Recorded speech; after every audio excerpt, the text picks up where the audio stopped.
Lautaro नगरपालिका प्रशासनाच्या विरोधामध्ये आयोजित करण्यात आलेल्या वंचित बहुजन आघाडीच्या या मोर्चाला संबोधित करण्याकरिता उपस्थित असलेले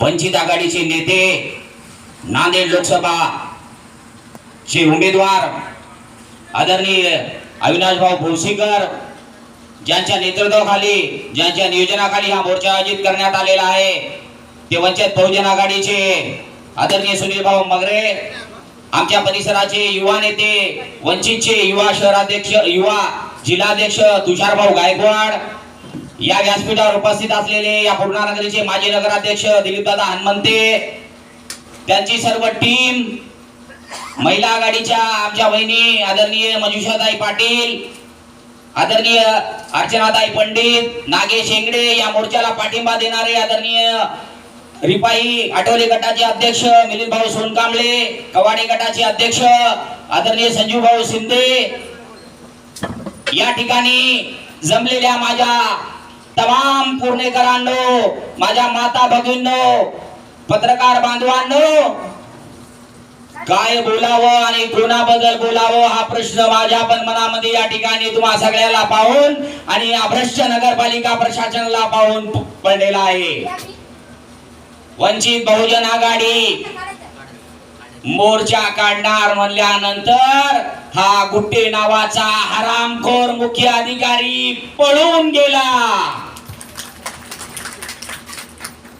अरे बाबा, तू या नगरपालिकेचा मुख्य अधिकारी आहे, या शहराचा मुख्य अधिकारी आहे. वंचित बहुजन आघाडीने तुला निवेदन दिले 15 दिवस झालं. मग तुझ्या मनाला थोडी तरी लाज असेल, तुला थोडी तरी अक्कल असेल तर तू या मोर्चाला सामना केला पाहिजे होता. अरे तू पळाला, अरे तुझ्या सोबत असलेल्या तुझा ओएस पळाला, तुझा प्रत्येक अधिकारी पळाला. तुला एकच काम आहे, आम्हाला माहित आहे.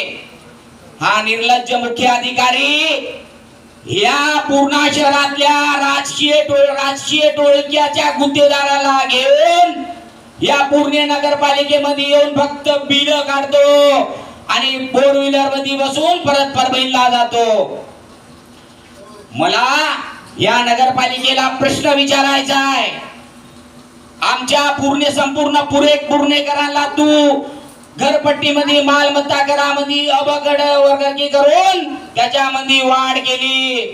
अरे बाबा, 200 रुपयाची घरवाढ 2000 रुपये तुझ्या बापाने केली होती का? घरकुल प्रशासनाने, महाराष्ट्र सरकारने आम्हाला दिलं. आमच्या पुणेतल्या नागरिकाला 200 रुपये घरपट्टी होती.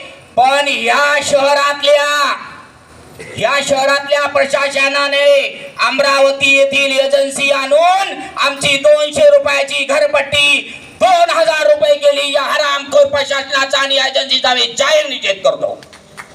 आणि तुम्हाला परत मला एक सांगायचंय की या शहरातला माजी सत्ताधारी का शांत आहे, याला एक कारण आहे मित्रांनो.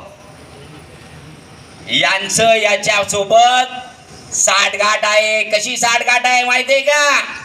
या शहरातल्या मुख्याच्या जागा या शहरातल्या काही राजकीय टोळक्यांनी मिळून या एजन्सीला आणि या मुख्य नगरपालिका प्रशासनाला धरून आपल्या परिवारातल्या काही लोकांच्या नावावर केलेले असल्यामुळं या शहरातला माजी सत्ताधारी या करवाढीच्या विरोधामध्ये एक शब्द पण बोलायला तयार नाहीये. या नगरपालिकाच्या प्रशासनाला, या शहरातल्या माजी सत्ताधाऱ्याला मला प्रश्न विचारायचा आहे.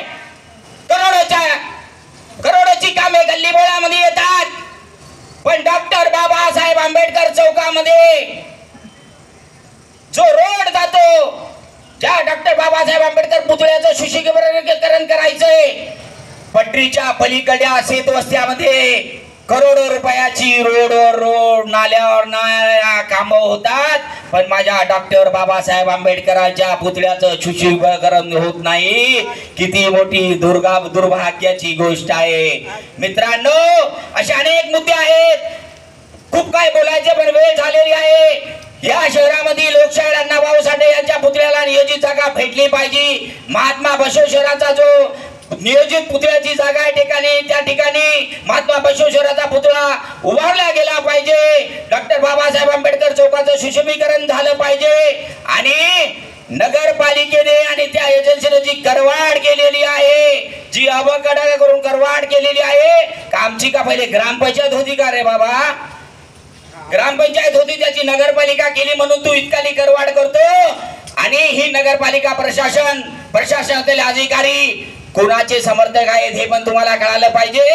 या मतदारसंघातले सन्माननीय आमदार जे मोठे मोठे गप्पा करतात, त्यांनी त्यांच्या आडनावाचे इथं 2 अधिकारी आणून बसलेले आहेत आणि ते अधिकारी या पूर्ण शहराला लुटून खात आहेत. आणि त्याचबरोबर ह्या शहराची जी कचरा साफ करण्याची जी एजन्सी आहे ती या गुड्डे नावाच्या आमदाराच्या माणसाची आहे. त्याच्यामुळे या शहरातली स्वच्छता होत नाही. या नगरपालिका प्रशासनाचा मी या ठिकाणी जाहीर निषेध करतो आणि या ठिकाणी थांबतो. जय हिंद, जय महाराष्ट्र, जय भीम, जय वंचित.